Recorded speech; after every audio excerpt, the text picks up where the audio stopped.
ugonjwa mbaya, ni ugonjwa ambaye hata tujui tufanye nini. Mara ya kwanza kusikika China, nikasikika ugonjwa inaua watu China, tukaulizana hii ni ugonjwa gani? Tukasema wacha ikae huko, wao ni watu wazungu ambao wanakufa. Tukasikia pia Italy wanakufa. Watangazaji Kenya wakao kila mara korona. Tukaulizana na mwenzangu nini wanasema kwa TV, badala ya kuonyesha Maria wakashirandula, inachukua muda mrefu, wanasema ati korona. Nikauliza hata mke wangu ni nini hii ati korona. Akanionyesha, kumbe ni ugonjwa mbaya. Siku moja Mutahi Kagwe akasema ati korona iko Kenya. Nikawa natoka nyumbani kuzika shangazi mpendwa Hanani, nikafika mahali panaitwa Kendu Bay, nikasikia tangazo, Rais wa Kenya Uhuru Kenyatta anasema shule zote zimefungwa, watoto waende nyumbani kwa sababu ya korona. Nikasema kumbe ni hivyo. Masharti kaanza kuwekwa, tukasema kumbe ugonjwa imefika Kenya. Wakaanza kuweka mikakati ili kila mtu akuwe sawa sawa. Maji tunawe mikono kila mara. Ujue sisi watu wa Kenya lazima tusalimiane, especially watu wa mkoa magharibi, mpaka tusalimiane kwa mkono. Lakini ikasemekana kwamba tusalimiane kwa hewa kwa sababu ya korona.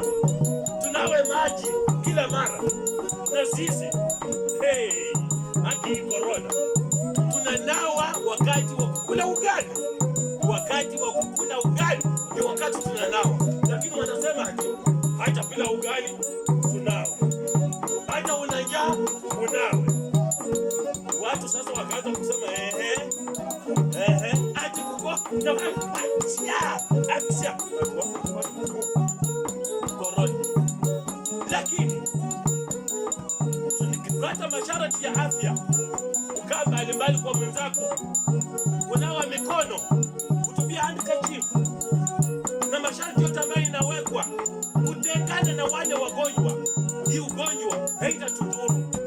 Tusaidiane na serikali ya Kenya na mawaidha ya watu wa afya ili hii korona iende mbali, kwa sababu ikikubali korona ikuje itatuangamiza. Hata sisi hii bet ina wasiwasi, lakini naposikia masharti ya korona ya nchi ya Kenya ya serikali, hii bet itakuwa salama na itafuta watu kuhusu hii ugonjwa ya korona, na tutaangamia korona.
Get out!